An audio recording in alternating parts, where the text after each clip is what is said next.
মায়ের সাথে বলবো আমিও এক মায়ের সন্তান, আমার মাও জীবিত আছে, আমার বাবাও জীবিত আছে। ও মা, ও ফরদার আলালের বোন, আপনারা শাহাদ আলালের বোন, আপনারা শাহাদ আলালের আম্মাজান, আপনারা শাহফানের আম্মাজান, আপনারা শাহ মাহদুমের আম্মাজান, আপনারা দুনিয়ার জমিনে বড় বড় আল্লাহ ওয়ালাদের আম্মাজান।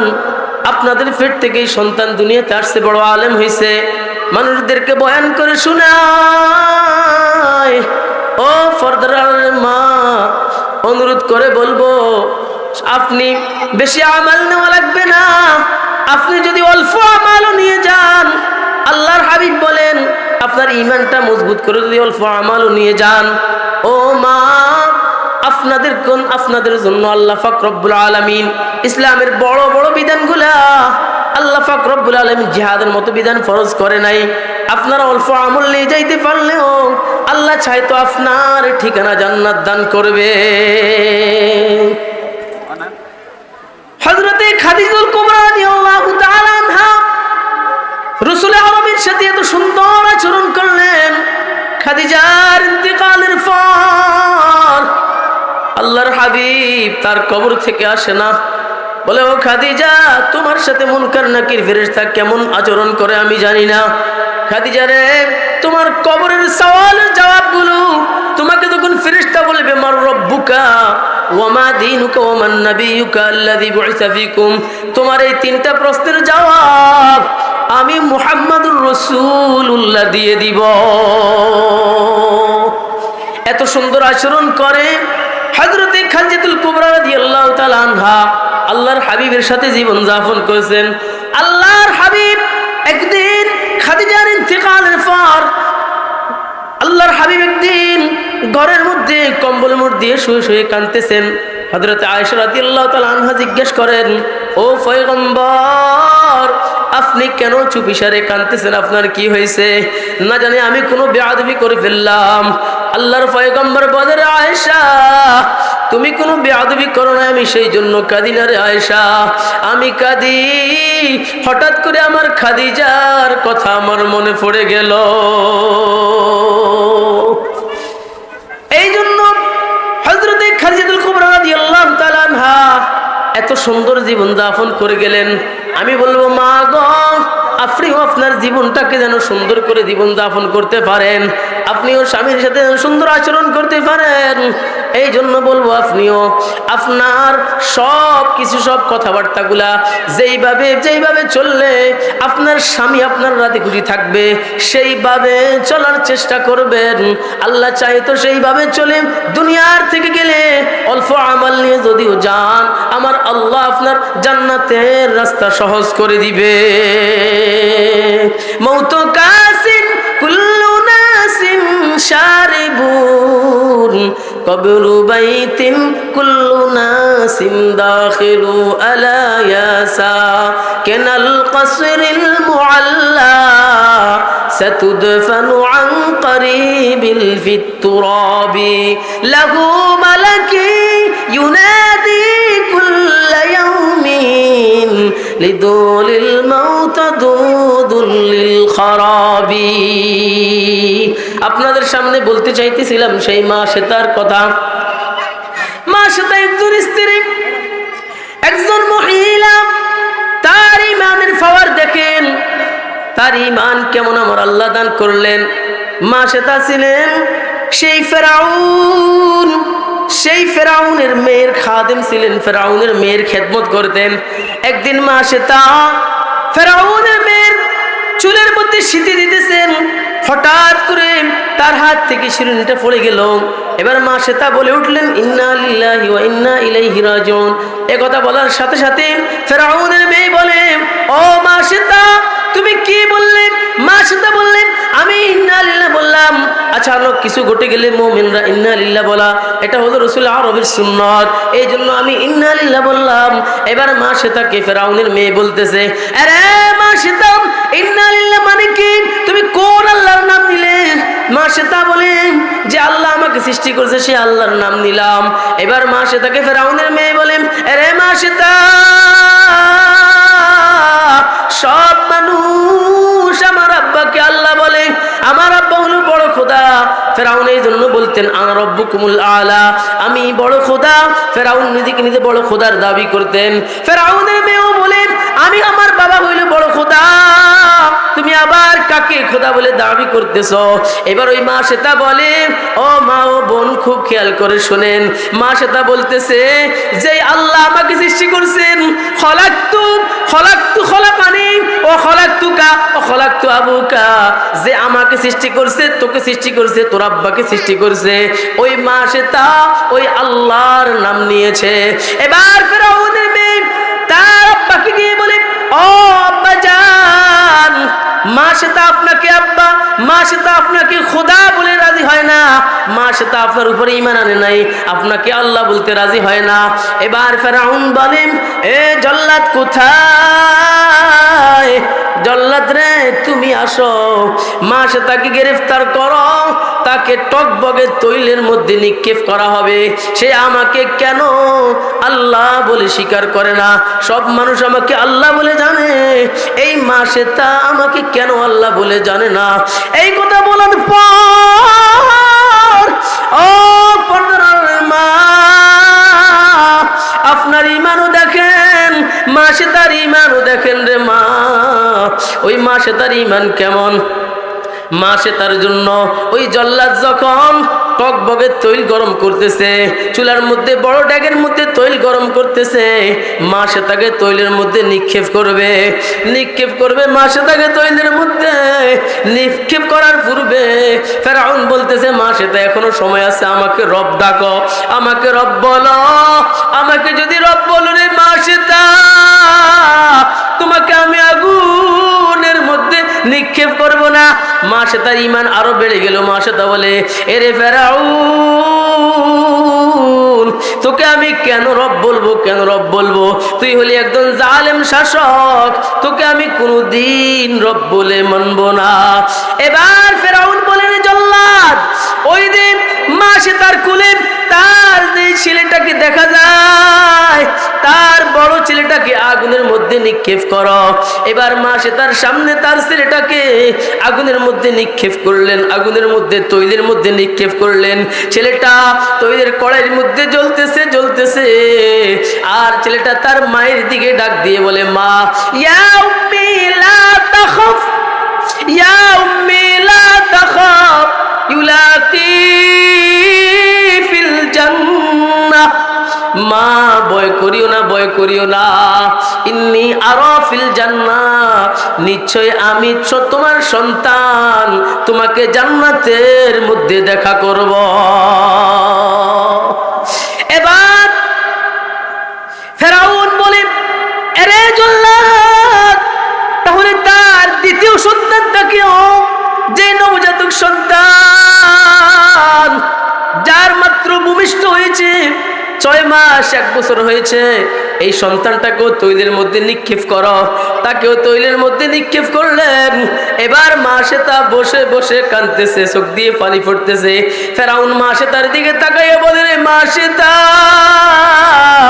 এখন বুঝি তোর বুঝ আসছে, এখন তুই বুঝি বুঝছো, এখন আমাকে খোদা বলে ডাকবা?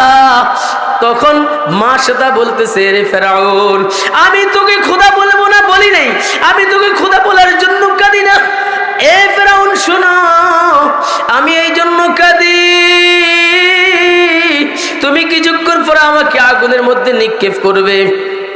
এরে ফেরাউন শুনো, আমি একবার আগুনে পড়লে, একবার তৈলে পড়লে আমি মারা যাব। আমি চাইতেছি আমার আল্লাহর কাছে, আমার আল্লাহ যদি আমাকে 10 বার জান দিত, আর আমি 10 বার তোমার তৈলের মধ্যে পড়িয়া আমি আল্লাহকে বুঝাই দিতাম, আল্লাহ আমাকে আপনি শহীদি মৃত্যু দিয়েছেন, এই জন্য আমি শহীদি মৃত্যু বরণ করলাম। আর শহীদ দুনিয়া থেকে যাবে, আল্লাহর সাথে সাথে তাকে জান্নাত দান করবে। এ মা বোনেরা, মা শ্বেতার ঈমান দেখেন। মা শ্বেতা ফেরাউনকে বলতেছে, এ ফেরাউন, তোর কাছে আমার একটা আবদার, তোর কাছে আমার একটা অনুরোধ। মা গো মা, খুব খেয়াল করে শুনেন গো মা, আজকে আমার আপনার ঈমান কেমন হইল? আমি আপনি কেন গুনাহ থেকে বাঁচতে পারি না? কেন মোবাইলের গুনাহ থেকে বাঁচতে পারি না? কেন টেলিভিশন দেখা থেকে বাঁচতে পারি না? কেন আমি আপনি উলঙ্গ বেহায়াপনা গান বাদ্য থেকে বাঁচতে পারি না? আমার আপনার ঈমানের কি হইল? আমার আপনার ঈমানের কি অবস্থা হইল রে মা? এ মা, মা সে তার ঈমানের অবস্থা দেখেন। মা সে তা ফেরাউনকে বলতেছে, রে ফেরাউন, কিছুক্ষণ পরে আমাকে তৈলের মধ্যে নিক্ষেপ করবা। এর আগে তোমার কাছে আমার অনুরোধ হইল রে ফেরাউন, আমাকে আগুনের মধ্যে নিক্ষেপ করবা। আমার দুটো সন্তানকে আগুনের মধ্যে নিক্ষেপ করলাম। এ ফেরাউন, যখন আমরা তৈলের মধ্যে পড়ে হাড্ডিগুলো কয়লা কয়লা হয়ে যাবে, আমাদের এই হাড্ডিগুলোকে একসাথ করে তুমি, আমাদের মা ছেলে মেয়ে সকলের হাড্ডিগুলোকে একসাথ করে তুমি একটা জায়গার মধ্যে তুমি এই হাড্ডিগুলোকে দাফন করবা। ফেরাউন বলে, ঠিক আছে, তাহলে আমি এক জায়গার মধ্যে দাফন করব, কোনো সমস্যা নাই। এবার মা সেটাকে আগুনের মধ্যে নিক্ষেপ করলেন। মা সেটাও আগুনের মধ্যে জ্বলে গেলেন, দুটো সন্তানও আগুনের মধ্যে জ্বলে গেলেন। ও ফরদার আড়ালের মা, খুব খেয়াল করে শোনেন। এবার ফেরাউন সব হাড্ডিগুলোকে এক জায়গার মধ্যে একসাথে দাফন করলেন। আল্লাহর হাবিবের মেরাজের ঘটনা লেখে আল্লাহর হাবিব সাল্লাল্লাহু আলাইহি ওয়াসাল্লাম যখন মেরাজ গমন করলেন, আল্লাহর হাবিব বলে, ও জিবরাইল, জমিনের একটা জায়গা থেকে আমি দেখতেছি যেন জান্নাতের খুশবু আসতেছে। আমি দেখতেছি জমিনের কোন একটা জায়গা থেকে জান্নাতের খুশবু আসতেছে। এবার জিবরাইল বলে, ও আল্লাহর পয়গম্বর, আপনার আগে একজন নবী ছিল, নবীর নাম মুসা। ওই নবীর আমলে ফেরাউন নামে একজন জালেম শাসক ছিল। ওই জালেম শাসক তিনজন মা, একজন মেয়ে, একজন মা, একজন মেয়ে, একজন মা, একজন ছেলেকে আগুনের মধ্যে নিক্ষেপ করলেন, তৈলের মধ্যে নিক্ষেপ করলেন। তৈলের মধ্যে ফালাইয়া মারার পর তাদের হাড্ডিগুলোকে এক জায়গার মধ্যে রাখলেন। এই জায়গা থেকে আল্লাহ পাক ওই জায়গাকে জান্নাতের টুকরা বানাই দিলেন, আর ওই জায়গা থেকে জান্নাতের সুঘ্রাণ বাহির হইতেছে। আরে আমার ফরদার আম্মা জান, আপনাদেরকে অনুরোধ করে বলবো, গুনাহ থেকে বাঁচেন। সকালবেলায় ঘরের মধ্যে কোরআন তেলাওয়াতের অভ্যাস করেন। আপনি যদি সকালবেলায় ঘরের মধ্যে কোরআন তেলাওয়াত করেন, হাদিসের মধ্যে আসছে, আপনি যদি সকালবেলায় উঠিয়া ঘরের মধ্যে সূরা ইয়াসিনটা তেলাওয়াত করেন, এই ইয়াসিন তেলাওয়াত করলে আল্লাহর হাবিব বলেন, মান করা সূরাতুল ইয়াসিন বাদা সালাতিল ফজরি, ফজরের নামাজের পর যেই ঘরের মধ্যে সূরা ইয়াসিন তেলাওয়াত হবে, ওই ঘরের ওই সমস্ত লোকের যেই লোক তেলাওয়াত করবে, ওই লোকের সারা দিনের জিম্মাদার আমার আল্লাহ হয়ে যাবে। আল্লাহর হাবিব বলেন, কুদিয়াত হাওয়াইজুহু, শুধু তাই নয়, আল্লাহ পাক রব্বুল আলামিন ওই দ্বীনের জন্য ওই মহিলার যত জরুরিয়াত আছে, ওই পুরুষের যত জরুরিয়াত আছে, যত প্রয়োজন আছে, আমার আল্লাহ কুদরত থেকে সব প্রয়োজনগুলো মিটাইয়া দিবে। এই জন্য মাদেরকে বলবো, ও আম্মা জান, যারা কোরআন তেলাওয়াত করতে পারেন অথবা যারা পারেন না, ঘরের সন্তান পারে, সন্তানটাকে বলবেন ফজরের আজান যখন হয়, ফজরের আজান শোনার সাথে সাথে সন্তানটাকে উঠাই দিবেন, উঠাইয়া বলবেন, সন্তান কোরআন তেলাওয়াত কর, সূরা ইয়াসিন পড়, ফজরের পরে সূরা ইয়াসিন পড়। ফজরের পরে সূরা ইয়াসিন পড়লে আল্লাহ পাক আমাদের অভাব দূর করে দিবে। আল্লাহর হাবিবের জুবানে বলেছেন।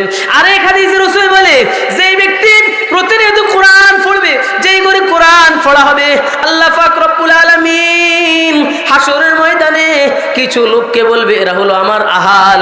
ইন্না লিল্লাহি আহলিনা মিনান নাস قالوا من هم يا رسول الله قالوا من هم يا رسول الله قال أهل القرآن وخاصة আল্লাহর পয়গম্বর বলেন, আল্লাহর হাবিব বলেন, তিরমিজির বর্ণনায় আসছে, আল্লাহ পাক কিয়ামতের ময়দানে কিছু মানুষকে আলাদা করবেন, কিছু মহিলাকে আলাদা করবেন, কিছু পুরুষকে আলাদা করবেন। আল্লাহ পাক বলবে, দুনিয়াতে আমার মা ছিল না, আমার বাবা ছিল না, দুনিয়াতে আমার কেউ নাই, আমার আপন বলতে কেউ নাই, আমি আল্লাহর আপন বলতে কেউ নাই। আমার যেই বান্দা, যেই বান্দি দুনিয়াতে কোরআন তেলাওয়াত করছে, কোরআনের ঘরের সাথে সম্পর্ক রাখছে, কোরআন পড়ছে ঘরের মধ্যে, যেই পুরুষ কোরআন পড়ছে, এরা হলো আমার আহাল। ও ফেরেশতার দল, শুনো, আজকে এই ব্যক্তি ব্যক্তিদেরকে আলাদা করো, আলাদা করো, এবং আলাদা করে এদেরকে গোপনে গোপনে তুমি জান্নাতের দিকে নিয়ে যাও।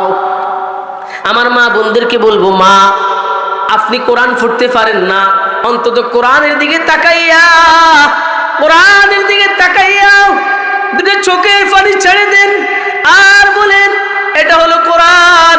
আমার কত বদনসিব, আমার ঘরে একটা সন্তানও কোরআন পড়তে পারে না, আমিও পড়তে পারি না। আল্লাহ, তারপরেও আপনার কোরআনের মোহাব্বতে আপনার কোরআনটাকে বুকে জড়াই নিলাম, আপনার কোরআনটা দেখে দেখে চোখের পানি ফেলতেছি গো আল্লাহ। ও আল্লাহ, আল্লাহ পাক রব্বুল আলামিন চাইতো এই কোরআনের মোহাব্বতে আপনাকে জান্নাতের ফয়সালা করে দিবে। এইভাবে ঘটনায় আসছে, বর্ণনার মধ্যে আসছে, এক রাখাল সারাদিন রাখালগিরি করত, সারাদিন রাখালের কাজ করত, আর কাজ শেষ হওয়ার পর যখন বাড়িতে আসতো, যেই নামাজ ওয়াক্ত হইতো নামাজ পড়তেন, নামাজ পড়ার পর কোরআনটা তেলাওয়াত করতেন, কোরআন নিয়ে বসতেন। কোরআনের মধ্যে কোরআন পড়তে পারতেন না, কিন্তু কোরআনের আয়াতের মধ্যে হাত বুলাইতেন আর কানতেন আর বলতেন, ইয়ে তুমহারা কোরআন और मैं तुम्हारा इंसान।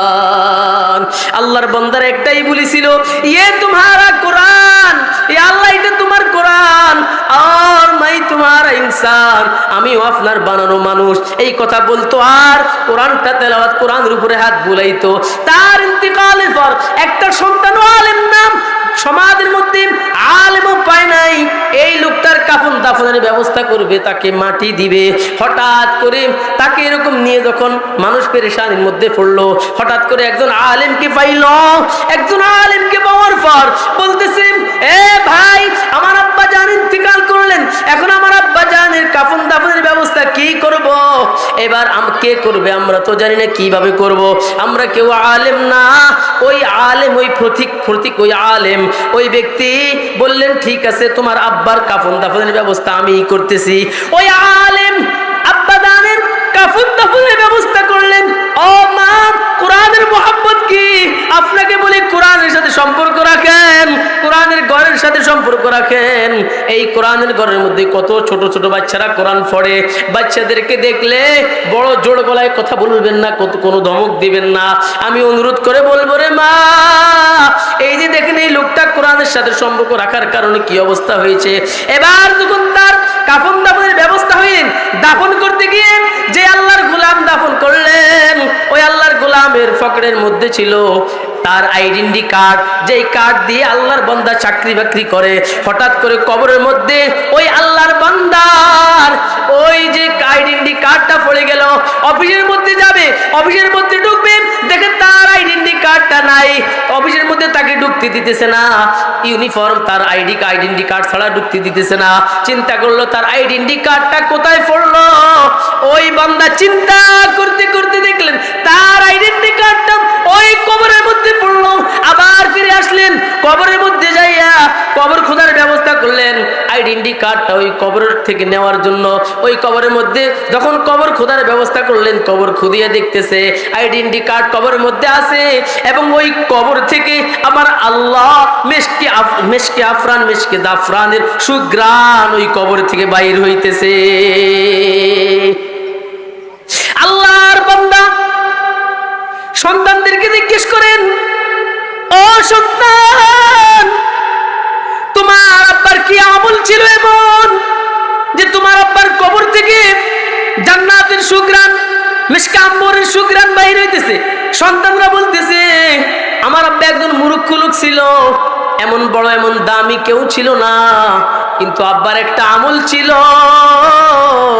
আমার আব্বা যেখান থেকে আসতো দেখতাম কোরআন নিয়ে বসতো, আর উর্দুতে একটা কথা বলতো, ये तुम्हारा कुरान और मैं तुम्हारा इंसान। আল্লাহ, এটা আপনার কোরআন আর আমিও আপনার ইনসান। এই জন্য বলবো, রে মা, যেই ঘরের মধ্যে মাগরিবের নামাজের পর কোরআনের সূরাতুল ওয়াকিয়া তেলাওয়াত হবে, যেই ঘরের মধ্যে মাগরিবের নামাজের পর পর ইদা ওয়াকাতিল ওয়াকিআ লাইসা লিওয়াকাতিহা কাযিবা খাফদাতুর রাফিআ এই সূরাটা তেলাওয়াত হবে। আল্লাহর পয়গম্বর বলে ওই ঘরের মধ্যে জীবনে কোনো দিন আমার আল্লাহ অভাব দিবে না। এরে মা, যে ঘরের মধ্যে ইশার নামাজের পর সূরাতু মুলক তেলাওয়াত হবে, তাবারাকাল্লাযী বিয়াদিহিল মুলক 29 পারার প্রথম সূরা তেলাওয়াত হবে, যেই ঘরের মধ্যে যে ব্যক্তি তেলাওয়াত করবে ওই ব্যক্তি ইন্তেকালের পর আল্লাহর পয়গম্বর বলেন ওই ব্যক্তির কবরের মধ্যে কোনো দিন আযাব হবে না। এই সূরার মধ্যে 30টা আয়াত আছে। কোন আল্লাহর বান্দা যদি চায় একদিন একটা আয়াত করে মুখস্থ করবে, তাহলে 30 দিন ওই আল্লাহর বান্দার 30টা আয়াত মুখস্থ হয়ে যাবে। আমি মাদেরকে বলবো, ও মা, ও আসছেন 2-4টা কথা শোনার জন্য, 2-4টা কথা নিয়ে যান। ঘরের মধ্যে এশার নামাজের পরে সূরা মুলক তেলাওয়াত করবেন। এবার মাদেরকে বলবো, ও মা বোনেরা, যারা কোরআন পড়তে পারেন না তাদের জন্য ছোট্ট ছোট্ট আমলগুলো আছে। আল্লাহর হাবিবের এক সাহাবিয়া, মহিলা সাহাবী, আল্লাহর হাবিবকে এসে বলে, ও পয়গম্বর, ইসলামের শারায়াতুল ইসলামি কদ কাসুরাত, শরীয়তের বিধিবিধান, ইসলামের বিধিবিধান তো অনেকে আছে, আমাকে এমন কিছু একটা বিধিবিধান বাতাই দেন যেটার উপর আমি সব সময় আমল করতে পারি, যেটা আমি সব সময় আমল করতে পারবো। আল্লাহর হাবিব বলেন, এ মা, ও পর্দার আড়ালের মন, খেয়াল করে শোনার চেষ্টা করেন। আল্লাহর হাবিব বললেন যে আপনার জুবানটাকে আপনি সব সময় জিকির দ্বারা তরুতাজা রাখবেন। যার জুবান জিকির দ্বারা তরুতাজা থাকবে ওই ব্যক্তি হাসতে হাসতে কিয়ামতের ময়দানে জান্নাতে প্রবেশ করবে।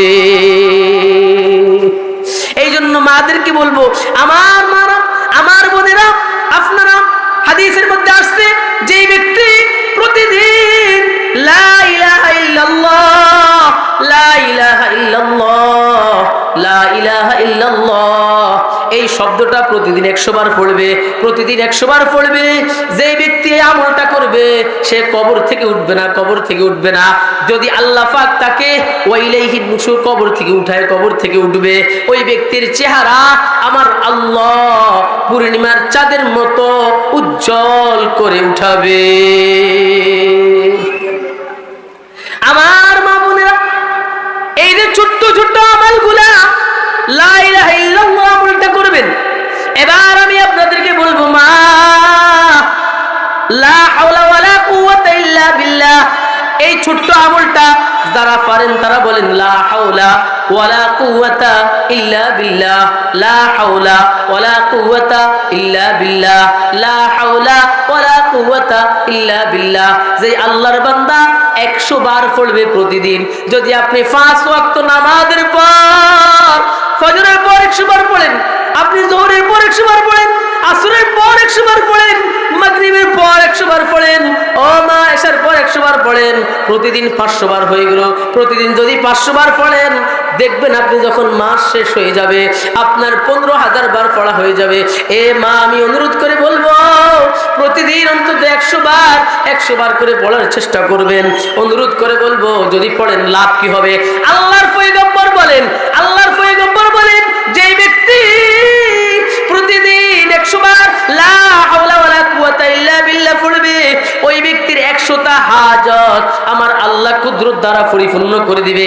এবার মা, যেই মহিলাটার সন্তান হয় না, যে মায়ের সন্তান হয় না, যে বোনের সন্তান হয় না, লা হাওলা ওয়ালা কুওয়াতা ইল্লা বিল্লাহর আমল করেন আর সন্তানের জন্য আল্লাহর কাছে দোয়া করেন, আমার আল্লাহ আপনাকে সন্তান দান করবে।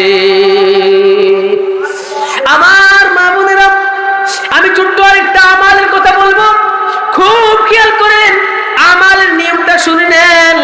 আমালটা কিভাবে করবেন?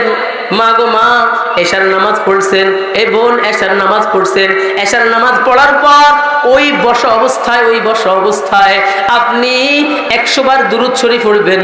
আপনি দুরূদ শরীফ, বড় দুরূদ শরীফ পড়তে পারেন, দুরূদ ইব্রাহিম পড়তে পারেন, অথবা শুধু সাল্লাল্লাহু আলাইহি ওয়াসাল্লাম, সাল্লাল্লাহু আলাইহি ওয়াসাল্লাম, সাল্লাল্লাহু আলাইহি ওয়াসাল্লাম, এই দুরূদটা 100 বার করে পড়তে পারেন। 100 বার পড়েন। 100 বার দুরূদ পড়ার পর বন্ধুরা মা, আমলটা নিয়ে খুব খেয়াল করে শুনেন। আমি আল্লাহর কসম করে বলি, আল্লাহর কসম করে বলি রে মা, এই আমলটা করার পর 1 মাস করেন, 15 দিন করেন, ইখলাসের সাথে করেন, আল্লাহর কাছে দোয়া করবেন, আমার আল্লাহ আপনার পরিপূর্ণ দোয়া সাথে সাথে আমার আল্লাহ কবুল করে নিবে। আমলটার নিয়ম হইল, এশার নামাজ পড়ছেন, এরপরে 100 বার দুরূদ শরীফ পড়বেন, সাল্লাল্লাহু আলাইহি ওয়াসাল্লাম, অথবা দুরূদ ইব্রাহিম পড়বেন, অথবা অন্য কোন দুরূদ যদি পারেন ওই দুরূদ পড়বেন। এরপরে আপনি 499 বার পড়বেন লা হাওলা ওয়ালা কুওয়াতা ইল্লা বিল্লাহ। 499 বার পড়বেন লা হাওলা ওয়ালা কুওয়াতা ইল্লা বিল্লাহ। তাহলে 100 বার দুরূদ শরীফ, 499 বার লা হাওলা ওয়ালা কুওয়াতা ইল্লা বিল্লাহ। একবার পড়বেন লা হাওলা ওয়ালা কুওয়াতা ইল্লা বিল্লাহিল আলিয়্যিল আযীম, এটা পড়বেন একবার। এরপরে আবার 100 বার দুরূদ শরীফ পড়বেন। এরপরে আল্লাহর কাছে দোয়া করবেন, যেই দোয়া করবেন আমার আল্লাহর সাথে সাথে ওই দোয়া কবুল করে নিবে। আমার মা বোনেরা খুব খেয়াল করেন, নবীর স্ত্রী হয়ে 2 জন নবীর স্ত্রী, হযরত নূহ আলাইহিস সালামের স্ত্রী, হযরত লূত আলাইহিস সালামের স্ত্রী, নবীর স্ত্রী হয়ে জাহান্নামী। আর দেখেন ফেরাউনের স্ত্রী আসিয়া ফেরাউনের ঘরে বাস করত। ফেরাউন কত বড় জালেম ছিল, ফেরাউনের ঘটনা অনেক লম্বা ঘটনা। ফেরাউন সব সময় জুলুম করত, জুলুমের উপরেই থাকতো। এই ফেরাউনের ঘর করার পর ফেরাউনের ঘরে থাকিও আসিয়া জান্নাতের সার্টিফিকেট নিয়ে দুনিয়া থেকে গেছে। আসিয়া জান্নাতের সার্টিফিকেট নিয়ে দুনিয়া থেকে গেছে, কারণ আসিয়ার ঈমান ছিল এমন ঈমান। আসিয়া বলে, ফেরাউন তুমি যত শাস্তি দাও আর যাই করো রে ফেরাউন, আমি কোনোদিন তোমাকে খোদা মানবো না। আমি তোমার ঘরে থাকবো, তোমার ঘরে বাস করব, আর আমি সিজদা করব একমাত্র আমার আল্লাহকে। আমি পর্দা করে চলবো। ফেরাউন তুমি আমাকে কোনদিন তোমাকে খোদা বানাইতে পারবে না। এবার আসিয়া বলে, ওয়াদারাবাল্লাহু মাসালাল লিল্লাযিনা আমানু ইমরাতা ফিরআউন ইয ক্বালাত রাব্বি ইবনি লি বাইতান ইনদাকা ফিল জান্নাহ। আল্লাহকে বলতেছে, ও আল্লাহ, ওয়াদারাবাল্লাহু মাসালাল লিল্লাযিনা আমানু ইমরাতা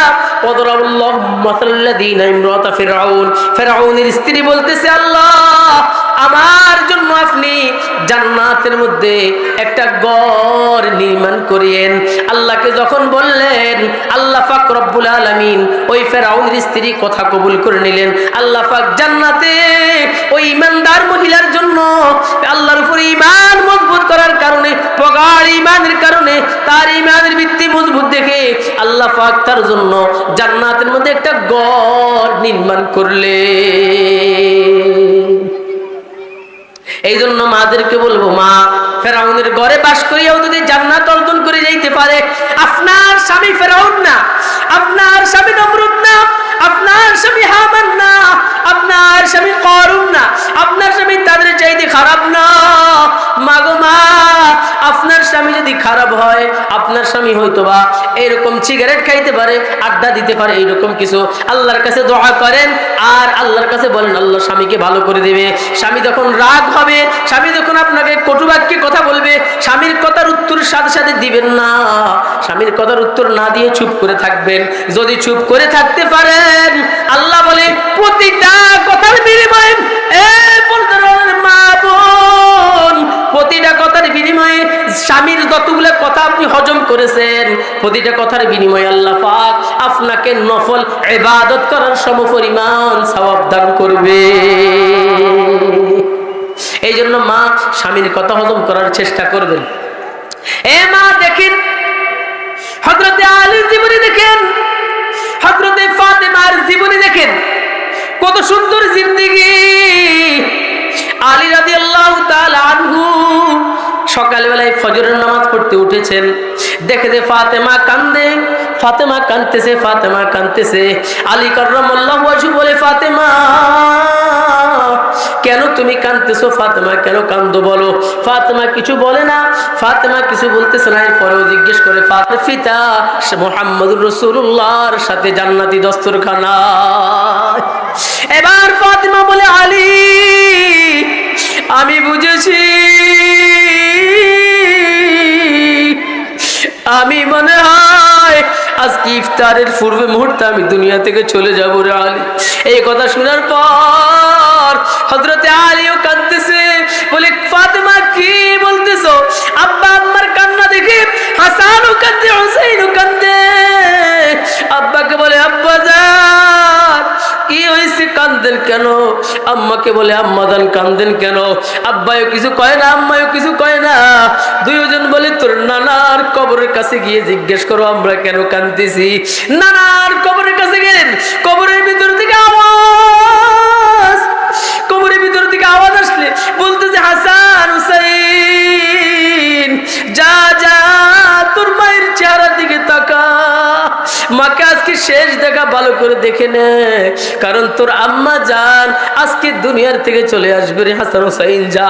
হাসান হুসাইনের কান্নাও বেড়ে গেল, সবাই কাঁদতেছে কাঁদতেছে। আমি ঘটনা খুব সংক্ষেপ করে বলি, যেহেতু আমার সময় শেষ। প্রতিমধ্যে হযরতে ফাতেমা রাদিয়াল্লাহু তাআলা আনহার গায়ের মধ্যে জ্বরের তীব্রতা বেড়ে গেল, বাড়তেছে বাড়তেছে। হঠাৎ করে ইফতারের পূর্ব মুহূর্তে আম্মা জান হযরতে ফাতেমা রাদিয়াল্লাহু তাআলা আনহা আল্লাহর হাবিবকে বলেন, আলী রাদিয়াল্লাহু তাআলা আনহুকে বলতেছে, আলী আমার কথাটা শুনো, আমি তোমার কাছে তিনটা ওসিয়ত করব, আমার তিনটা ওসিয়ত রাখবা। এক নম্বর ওসিয়ত হইল, রে আলী আমার ইন্তেকালের কথা যেন কেউ না জানে। দুই নম্বর কথা হইল, রে আলী আমার সন্তানগুলাকে তুমি, আমার সন্তানগুলা মা হারা হয়ে যাবে, তারা মায়ের মায়া পাবে না। মা কেমন জিনিস তারা আর দেখবে না রে আলী। আমার হাসানও ছোট, হুসাইনও ছোট, এদেরকে তুমি মায়ের আদর দিয়ে রাখবে। ঘটনার মধ্যে লেখে, ফাতেমার ইন্তেকালের পর হযরত আলী রাদিয়াল্লাহু তাআলা আনহু যখন শুইতেন, হাসানকে এক পাশে নিতেন, হুসাইনকে এক পাশে নিতেন, আর বলতেন, বাবারা আমরা তোমাকে, তোমরা দুইজনকে আমি তোমার মায়ের আদর দিতে পারবো না, তবে আমি চেষ্টা করি তোমরা যেন তোমার মায়ের আদরে আমার কাছে থাকো। আরে আমার ফজরার আম্মা জান খুব খেয়াল করেন। এবার ফাতেমা রাদিয়াল্লাহু তাআলা আনহা দুনিয়ার থেকে চলে গেলেন, নিঃশ্বাস ত্যাগ করে চলে গেলেন। এবার ফাতেমা রাদিয়াল্লাহু তাআলা আনহার কাফন দাফনের ব্যবস্থা করবেন। কাফন দাফনের ব্যবস্থা করলেন, খাটিয়ার মধ্যে উঠাইলেন। খাটিয়া কে ধরবে?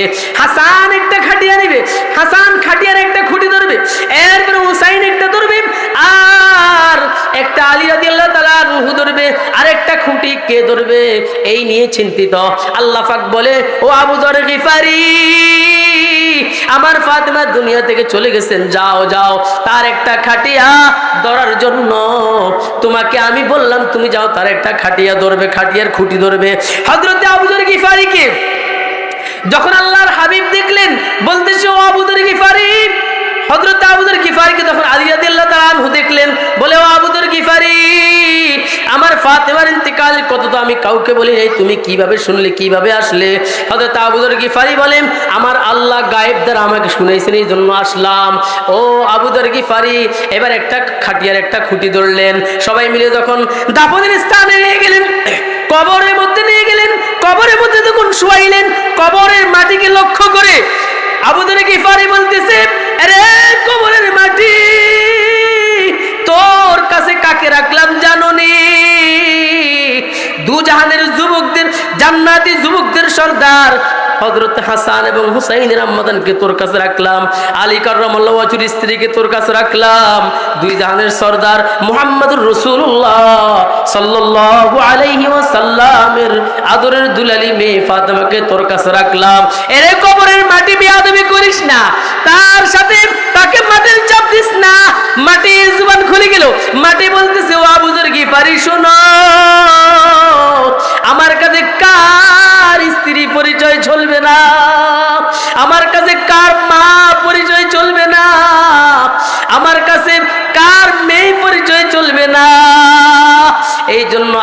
হাবিবের জীবদ্দশায় আল্লাহর হাবিব বহুবার বলতেন, ফাতেমা ইনকিদি নাফসাকা মিনান নার, নিজেকে নিজে জাহান্নামের আগুন থেকে বাঁচাইও। কিয়ামতের ময়দানে গিয়ে বলবে আমি মুহাম্মদ রাসূলুল্লাহর মেয়ে, এই পরিচয় চলবে না। কবরের জুবান খুলে গেল, কবর আওয়াজ দিলেন, বললেন এ আবুদের গিফারি শুনো, আমার কাছে যেই নেক আমল নিয়ে আসবে, আল কবরু রাউদাতুম মিন রিয়াদিল জান্নাহ আও হুফরাতুম মিন হুফারিন নার, আমার কাছে যেই নেক আমল নিয়ে আসবে কবর তার জন্য হয়তো জান্নাতের বাগান হবে, আর যেই বদ আমল নিয়ে আসবে কবর তার জন্য হবে জাহান্নামের গর্ত। আমি আমার মা বোনদেরকে অনুরোধ করে বলবো, মা, ও মা, ফরদার আড়ালের মা, আপনাকে বলবো, আমার বোনদেরকে বলবো, সময় কাজে লাগাইবেন, আমলের কাজে লাগাইবেন, আমল করবেন, আমল করবেন। জিন্দেগি আল্লাহর কাজে, আমলের কাজে বেশি সময় ব্যয় করার চেষ্টা করবেন। অল্প সময় যেগুলা জরুরতান, যেগুলা না করলে নয়, খাওয়া দাওয়া ফাঁকানো, আপনার এরকম ছেলে সন্তানকে লালন পালন করা, এগুলা জরুরতান, এগুলা তো করবেন, এই দুনিয়াতে থাকতে এগুলা করা লাগবে। বাকি সময়টুকু আল্লাহকে দিবেন। 5 ওয়াক্ত নামাজের পরে জিকির আজকার করবেন, 5 ওয়াক্ত নামাজের পরে তেলাওয়াত করবেন, আমল জিন্দেগি গড়বেন, আমল নিয়ে দুনিয়া থেকে যাবেন। আল্লাহ পাক কবরকে রাউদাতুম মিন রিয়াদিল জান্নাহ বানাই দিবে। ওয়াদা নসিব দেখেন, আল্লাহর পয়গম্বরের মেয়ে, এটাই তো যথেষ্ট ছিল, কিন্তু না, এটা যথেষ্ট হয় নাই। কবরে গেলে কবর মেয়ের পরিচয় চলবে না, কবর ছেলের পরিচয় চলবে না, কবর কাউর পরিচয় চলবে না, চলবে একমাত্র আমালের পরিচয়। ফামান ইয়ামাল মিসকালা যাররাতিন খায়রান ইয়ারাহু ওয়া মান ইয়ামাল মিসকালা যাররাতিন শাররান ইয়ারা, যে যে আমল নিয়ে যাবে কবর তার সাথে ওইরকম মুআকাত করবে, ওইরকম মোলাকাত করবে, ওইরকম ব্যবহার করবে, ওইরকম আচরণ করবে। আমার মা বোনদেরকে বলবো, মারা জিন্দেগি সুন্দর করবেন, মোবাইল গুনাহ থেকে বেঁচে থাকবেন, স্বামীর কথা শুনবেন, স্বামীর কথা মানবেন। আল্লাহ সকলকেই যে কথাগুলো বললাম পুঙ্খানুপুঙ্খানুভাবে ভুল কথাগুলো মাফ করে দিয়ে সঠিক কথাগুলো উপরে আমল করার তৌফিক দান করুক। ওয়া আখির দাওয়ানা আলহামদুলিল্লাহি রাব্বিল আলামিন। আসসালামু আলাইকুম ওয়া রাহমাতুল্লাহ।